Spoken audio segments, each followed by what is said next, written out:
গণতন্ত্র উত্তরণে সুষ্ঠু ও গ্রহণযোগ্য নির্বাচনের প্রস্তুতি নিচ্ছে অন্তর্বর্তী সরকার, জাপানের নিক্কেই ফোরামে বললেন ডক্টর ইউনূস। রাজধানী সহ দেশ জুড়ে বইছে বৈরী আবহাওয়া, ২ নম্বর সতর্ক সংকেত জারি। বরিশাল নদীবন্দর থেকে অভ্যন্তরীণ রুটে লঞ্চ চলাচল বন্ধ। রাতভর সেনা অভিযানে রাজধানীর ড্যামরা ও মান্ডার থেকে টিসিবি ১৪০০ বস্তা চাল এবং ৫৫০ বস্তা ডাল উদ্ধার, আটক ৩। আন্তর্জাতিক জাতিসংঘ শান্তিরক্ষী দিবস আজ, স্বরাষ্ট্র উপদেষ্টার অংশগ্রহণে র্যালি সহ রাজধানীতে নানা আয়োজন সশস্ত্র বাহিনী। রেলের কাজ না করেই অর্থ লোপাট, ঠিকাদারের সহযোগী খোদ উপপরিচালক। বদলির বাণিজ্য দুর্নীতিতে গড়েছেন বিপুল সম্পদ। ট্রাম্পের সমালোচনার মুখে মার্কিন সরকারি দক্ষতা বিভাগ ছাড়ার ঘোষণা ধনকুবের ইলন মাস্কের, নিশ্চিত করেছে হোয়াইট হাউস। এবং উয়েফা কনফারেন্স লিগের শিরোপা জিতে ইতিহাস গড়ল English giant Chelsea. Spanish club Real বেটিসকে হারালো ৪-১ গোলে। দেখছিলেন সংবাদ শিরোনাম। সংবাদ সকালের সঙ্গে আছে আমি রাবি ইসলাম স্নেহা। এবার বিস্তারিত।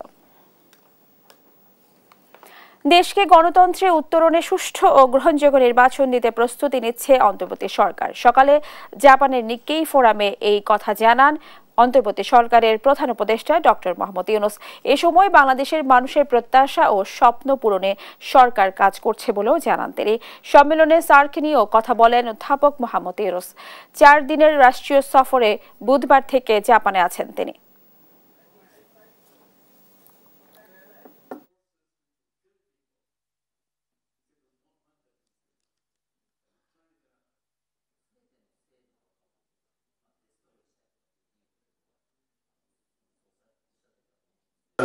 So reform is one agenda for us. Next one is trial the people who are perpetrators of all crimes in this country. So we have an international tribunal to try all the criminals. So this is number 2. Number 3 is election. Finally, the election. So we have been explaining to people the election will be held between end of this year in December or maximum of June. রাজধানী ঢাকা সহ দেশ জুড়ে বিরাজ করছে বৈরী আবহাওয়া। এতে দেশের ৬টি অঞ্চলের নদীবন্দরগুলোকে দেওয়া হয়েছে ২ নম্বর সতর্কতা সংকেত। আবহাওয়া অফিস জানায়, খুলনা, বরিশাল, পটুয়াখালী, নোয়াখালী, চট্টগ্রাম ও কক্সবাজার এলাকায় ঘন্টায় ৬০ থেকে ৮০ কিলোমিটার বেগে ঝড়ো হাওয়া ও বজ্রসহ বৃষ্টি হতে পারে। তাই এসব এলাকায় নদীবন্দরে ২ নম্বর সতর্ক সংকেত দেওয়া হয়েছে। অন্যদিকে অন্যান্য এলাকায় ৪৫ থেকে ৬০ কিলোমিটার বেগে দমকা হাওয়া সহ বৃষ্টি হতে পারে। তাই সেসব স্থানের জন্য ১ নম্বর সংকেত দেওয়া হয়েছে। আগামী ২৪ ঘন্টায় দেশের ৮টি বিভাগে দমকা হাওয়া সহ হালকা থেকে মাঝারি এবং কিছু জায়গায় ভারী বর্ষণের সম্ভাবনা রয়েছে। এদিকে বৈরী আবহাওয়ার কারণে বরিশাল থেকে অভ্যন্তরীণ রুটগুলোতে বন্ধ রয়েছে লঞ্চ চলাচল।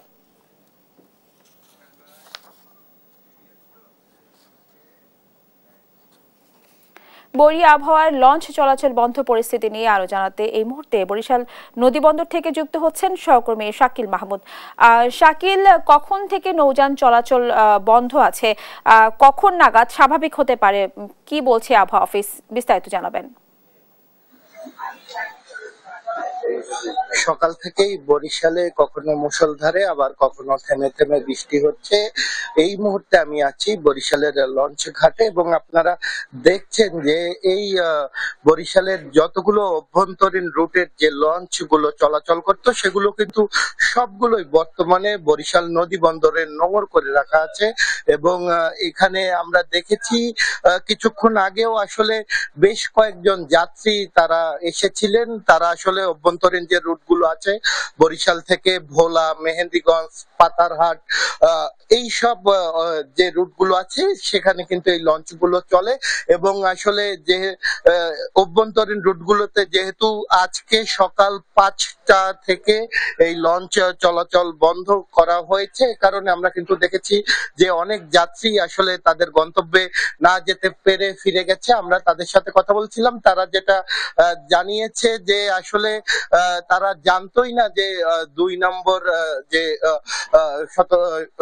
যে সিগন্যাল দেওয়া হয়েছে, এই কারণে যে লঞ্চ চলাচল যে বন্ধ ঘোষণা করা হয়েছে এটা কিন্তু তারা জানতো না। আমরা কথা বলেছিলাম বরিশালের যিনি নদীবন্দর কর্মকর্তা আছে তার সাথে, তিনি যেটা বলেছেন যে আসলে আবহাওয়া অনুকূলে না থাকায় কিন্তু সকাল 5টা থেকেই আসলে অভ্যন্তরীণ যতগুলো রুট আছে সেই রুটের আসলে সব লঞ্চ গুলো চলাচল বন্ধ ঘোষণা করা হয়েছে এবং বর্তমানে কিন্তু লঞ্চ চলাচল বন্ধ আছে। আমরা এদিকে দেখেছি যে সকাল থেকে আসলে বৃষ্টি হওয়ার কারণে বরিশাল নগরীর বেশ কয়েকটি জায়গা কিন্তু আসলে রাস্তাঘাট পানিতে তলিয়ে গিয়েছে, এতে কিন্তু আসলে দুর্ভোগে পড়েছে নগরবাসী এবং আমরা অনেকেই দেখেছি যে আসলে এই সকাল থেকে বৃষ্টি হওয়ার কারণে যারা কর্মজীবী মানুষ আছে তারাও কিন্তু তাদের অফিসে এবং বিভিন্ন জায়গায় যে গন্তব্য সেখানে কিন্তু যেতে তারা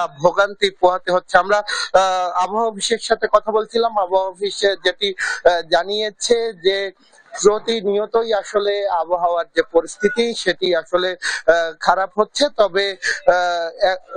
তবে তারা বলেছে যে সতর্কতার কিন্তু কোনো বিকল্প নেই এবং এই প্রতি মুহূর্তে আসলে আবহাওয়ার যে খবরাখবর সেটিও তারা জনগণকে জানিয়ে দিবে বা দিচ্ছে বলে কিন্তু তারা জানিয়েছে। তো বরিশাল থেকে এতটুকুই ছিল আমার কাছে থাকা সবশেষ। শাকিল, আপনাকে ধন্যবাদ। দর্শক, শুনছিলাম বরিশাল থেকে বৈরী আবহাওয়ার কারণে নৌযান চলাচল বন্ধে সর্বশেষ খবরাখবর। রাজধানীর ডেমরা ও মান্ডার 2টি গোডাউন থেকে প্রায় 1400 বস্তা চাল, 528 বস্তা ডাল সহ বিপুল পরিমাণ টিসিবির পণ্য জব্দ করেছে সেনাবাহিনী। এ সময় 3 জনকে আটক করে হস্তান্তর করা হয় ডেমরা থানায়। জব্দ করা টিসিবির পণ্য ডেমরা ও মুগদা থানার হস্তান্তর করা হয়েছে। তারেক মাহমুদ সুজনের রিপোর্ট।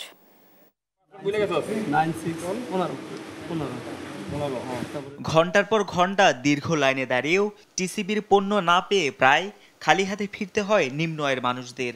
তবে সেই পণ্যই মজুত করে মোড়ক পাল্টে বাজার বিক্রি করে আসছে অসাধু চক্র। বুধবার রাতে রাজধানীর ডেমরার একটি গোডাউনে অভিযানে যায় সেনাবাহিনীর একটি দল। এ সময় টিসিবির চাল, ডাল, আটা ও সোয়াবিন তেলের সন্ধান পাওয়া যায়। পরে গোডাউনের সামনে টিসিবির পণ্য বোঝাই 5টি ট্রাকও জব্দ করা হয়, যেখানে রয়েছে 50 কেজি পরিমাণের 1360 বস্তা চাল, 507 বস্তা আটা, 17 বস্তা ডাল এবং 150 লিটার সোয়াবিন তেল। এ সময় 3 জনকে আটক করা হয়। পরে তাদের দেয়া তথ্যে রাজধানীর মান্ডায় আরও 4টি গুদাম ঘরের সন্ধান পায় সেনাবাহিনী। সেখানে একটি গুদাম থেকে 211 বস্তা আটা এবং 30 বস্তা টিসিবি চাল জব্দ করা হয়। পরে তা মুগদা থানায় হস্তান্তর করে সেনাবাহিনী। এছাড়াও ডেমরায় গোডাউন থেকে জব্দ করা পণ্য ও আটককৃত 3 জনকে ডেমরা থানা পুলিশের কাছে হস্তান্তর করা হয়। তারেক মাহমুদ সুজন, দেশ টিভি, ঢাকা। আজ বৃহস্পতিবার আন্তর্জাতিক জাতিসংঘ শান্তিরক্ষী দিবস। বিশ্বের অন্যান্য দেশের ন্যায় বাংলাদেশেও যথাযোগ্য মর্যাদায় এ বছর দিবসটি পালন করা হচ্ছে। সকালে শান্তিরক্ষীদের স্মরণের মধ্য দিয়ে দিবসের কর্মসূচি শুরু হয়। বিমান বাহিনীর ঘাঁটি বাসরের সামনে থেকে একটি র্যালি বের হয়ে বিজয় সরণি প্রদক্ষিণ করে পুনরায় বিমান বাহিনীর ঘাঁটিতে এসে শেষ হয়। উদ্বোধন অনুষ্ঠানে প্রধান অতিথির বক্তব্যে স্বরাষ্ট্র উপদেষ্টা লেফটেন্যান্ট জেনারেল মোহাম্মদ জাহাঙ্গীর আলম চৌধুরী শান্তিরক্ষী মিশনে বাংলাদেশের সশস্ত্র বাহিনীর ভূমিকা তুলে ধরেন।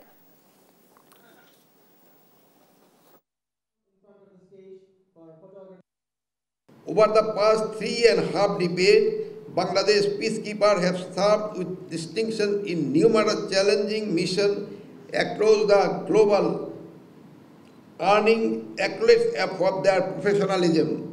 BIPSOT provides a comprehensive mission-specific training to our Army, Navy, Air Force, and police personnel, and aligning with the UN standard and contemporary peacekeeping challenges.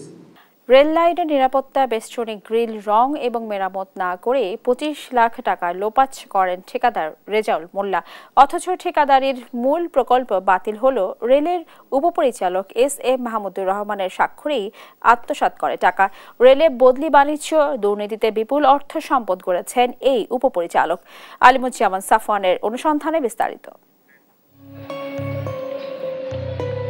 Brahmanbaria rail station. এই স্টেশন থেকে মূল সড়ক ধরে নেই কোনো রেল লাইনের নিরাপত্তা বেষ্টনী। অথচ নিরাপত্তা বেষ্টনীর গ্রিলের রং ও মেরামতের কথা বলে 2022 সালে 25 লাখ টাকা তুলে নেয় ঠিকাদার রেজাউল মোল্লা। দেশ টিভির অনুসন্ধানে উঠে আসে, কাজ না করেই রেলের 25 লাখ টাকা হাতিয়ে নিতে ঠিকাদারকে যোগসাজশে সহায়তা করেন রেলের তৎকালীন বিভাগীয় প্রকৌশলী SM মাহমুদুর রহমান। আরও চাঞ্চল্য তৈরি হয় নথিপত্র অনুসন্ধানে। 2023 সালে নাকি মূল প্রকল্পই বাতিল হয়ে যায়। তাহলে কাজ না করেই কিভাবে কার্যসাজশে রেলের 25 লাখ টাকা হাতিয়ে নিল ঠিকাদার? অনুসন্ধানে উঠে আসে ঠিকাদার রেজাউল মোল্লার ঘনিষ্ঠ রেলের উপপরিচালক SM মাহমুদুর রহমান। অর্থ হাতিয়ে নেওয়ার বিষয়ে ঠিকাদার রেজাউল মোল্লার কাছে জানতে চাইলে তিনি হুমকি দেন। আপনার সাথে আর কোনো জবানবন্দি নেই ভাই, আপনার সাথে কথা হবে কাগজ কলমে। ভাই আপনি আর কোনো কথা বলবো না, অন ক্যামেরা আপনার সাথে কথা হবে না। এসব দুর্নীতির কারিগর বাংলাদেশ রেলওয়ের মুকুটবিহীন সম্রাট উপপরিচালক SM মাহমুদুর রহমান। বর্তমানে দায়িত্ব পালন করছেন দোহাজারী কক্সবাজার রেল প্রকল্পে। তবে তার অনিয়ম দুর্নীতির কালো হাত যেন দেশ জুড়ে। এ বিষয়ে অনুসন্ধান শুরু করলে বেরিয়ে আসে থলের বিড়াল। শুধু একটি প্রকল্পই নয়, মাহমুদুর রহমান বিভাগীয় প্রকৌশলী 3 থাকা অবস্থায় এক অর্থ বছরে 17টি কাজ পায় ঠিকাদার রেজাউল মোল্লার স্বত্বাধিকারী প্রতিষ্ঠান। এদিকে মাহমুদুর রহমানকে টাকা দিলেও কাজ না পাওয়ার অভিযোগ করেন বেশ কয়েকজন ঠিকাদার। মেডিকেলে কাজ দিবে বলে অগ্রিম কাজ করে আমার থেকে টাকা নিয়েছে। এখন পর্যন্ত আজকে 2 বছর হচ্ছে, আমাকে কাজটা এখনো টেন্ডার করে দেয় নাই। 10% হিসাবে আমাকে 20 লক্ষ টাকার একটা কাজ দিবে বলছে। এই জন্য আমার কাছ থেকে 1 লক্ষ টাকা নিয়েছে, আর পরবর্তীতে কাজ দিলে 1 লক্ষ টাকা নেবে বলছিল। রেজাউল মোল্লা নামে এক ব্যক্তি, তার আত্মীয়, তার সাথে সে পার্টনারে ব্যবসা শুরু করে সে DN3-তে 1 বছরে একটা অর্থ বছরে 17টা কাজ দেয়, যার পরিমাণ ছিল প্রায় 3 থেকে 4 কোটি টাকা। এখানেই শেষ নয়। অর্থের বিনিময়ে মাহমুদুর রহমান চাকরির বইতে ঘষা মাজা ও ওভাররাইটিং করে 2 বার অবসরে পাঠান মনিরুল ইসলাম নামের এক কর্মকর্তাকে। জানিয়ে DN2 ঢাকাকে প্রধান করে তদন্ত কমিটি করে রেলওয়ে।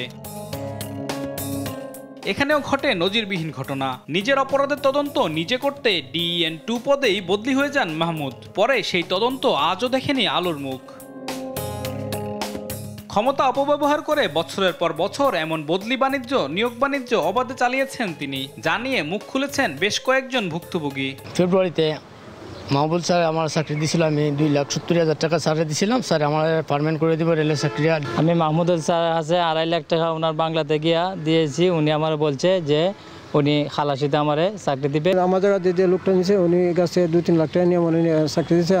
আমাদের একবারে রাস্তার পথে বিকারি হয়ে গেছে। এবার মাহমুদুর রহমানের মুখোমুখি দেশ টিভি। এত সব করেও এখনো রেলের ঊর্ধ্বতন কর্মকর্তার চেয়ারে বসে আছেন তিনি। অভিযোগ উড়িয়ে দিয়ে দাবি করেন তার বিরুদ্ধে ষড়যন্ত্র করছে একটি চক্র। আসলে অভিযোগগুলো সম্পূর্ণই ভিত্তিহীন, সম্পূর্ণই যুক্তিহীন। তো আমি এগুলা সম্পূর্ণরূপে অস্বীকার করছি। এটা সম্পূর্ণ আমাকে হেয় প্রতিপন্ন করার জন্য করা হয়ে থাকতে পারে। অভিযোগের শেষ না থাকলেও ক্ষমতা বলে সব তদন্তকেই ধামাচাপা দিয়ে দিব্যি বহাল তবিয়াতে আছেন এই কর্মকর্তা। আলিমুজ্জামান সাফওয়ান, দেশ টিভি, ঢাকা। চলতি অর্থ বছরের ঋণের সুদ পরিশোধের চাপ এখন অন্তর্বর্তী সরকারের মাথায়। এর মধ্যে 2025-26 অর্থ বছরের বাজেটও থাকবে ঘাটতি, যা পূরণে দিতে হবে ঋণ। বাড়বে আরও সুদের চাপ। অর্থনীতিবিদরা বলছেন ঋণের বোঝা না বাড়িয়ে কর আদায় বাড়ানোর দিকে নজর দিতে হবে সরকারকে। MA আজিমের রিপোর্ট। ঘাটতি মোকাবেলায় 2025-26 অর্থ বছরের বাজেটেও ঋণের উপর নির্ভর করতে হচ্ছে অন্তর্বর্তী সরকারের। এবার বৈদেশিক ঋণের উপর আরও বেশি নির্ভর করার সম্ভাবনা রয়েছে। চলতি অর্থ বছরের বাজেটে বৈদেশিক ঋণ 90,700 কোটি টাকা ধরা হয়। তবে এবার তা আরও 19,300 কোটি টাকা বেড়ে যেতে পারে। কিছুটা কমার সম্ভাবনা রয়েছে অভ্যন্তরীণ ঋণের পরিমাণ। এবার 1,30,000 বা 40,000 কোটি টাকা অভ্যন্তরীণ ঋণ নেওয়া হতে পারে।